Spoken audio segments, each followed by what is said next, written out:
এখন ticket booking করতে গেলে পাসপোর্টের নাম্বার দিতে হবে। গ্রুপ টিকিট করে আপনি 30টা 40টা কেটে রাখলেন, তারপর আপনি এগুলোর দাম বাড়াই দিলেন, দ্বিগুণ ত্রিগুণ বেড়ে গেল, এটা হবে না।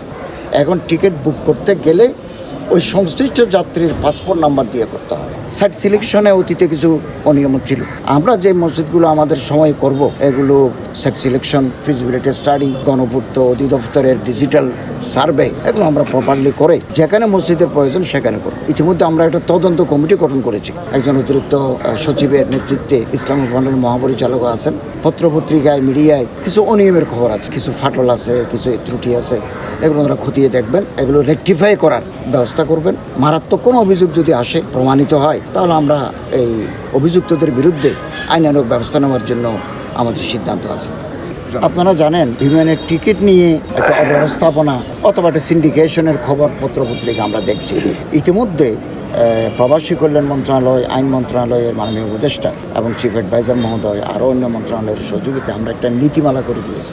এখন টিকিট বুকিং করতে গেলে পাসপোর্টের নাম্বার দিতে হবে। গ্রুপ টিকিট করে আপনি 30টা 40টা কেটে রাখলেন, তারপর আপনি এগুলোর দাম বাড়াই দিলেন, দ্বিগুণ ত্রিগুণ বেড়ে গেল, এটা হবে না।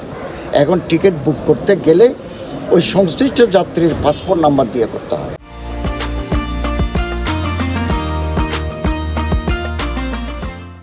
এবং 3 দিনের ভিতরে যদি তিনি টিকিট পারচেজ না করেন, এটা অটোমেটিক ক্যান্সেল হয়ে যাবে।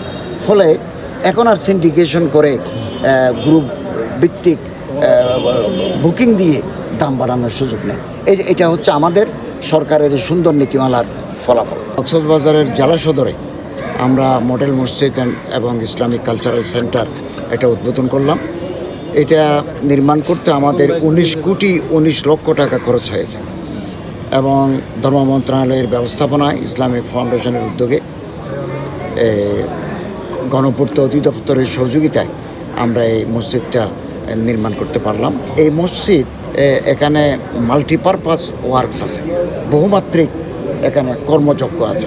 এখানে পুরুষরা একসাথে 1100 পুরুষ একসাথে নামাজ আদায় করতে পারবেন। মহিলাদের জন্য আলাদা ওযুখানা, আলাদা কাউন্টার আছে। অটিস্টিক জনগণ, যারা বুদ্ধি প্রতিবন্ধী, শারীরিক প্রতিবন্ধী, তাদের জন্য আলাদা ওযুখানা এবং তাদের জন্য আলাদা নামাজের ব্যবস্থা আছে।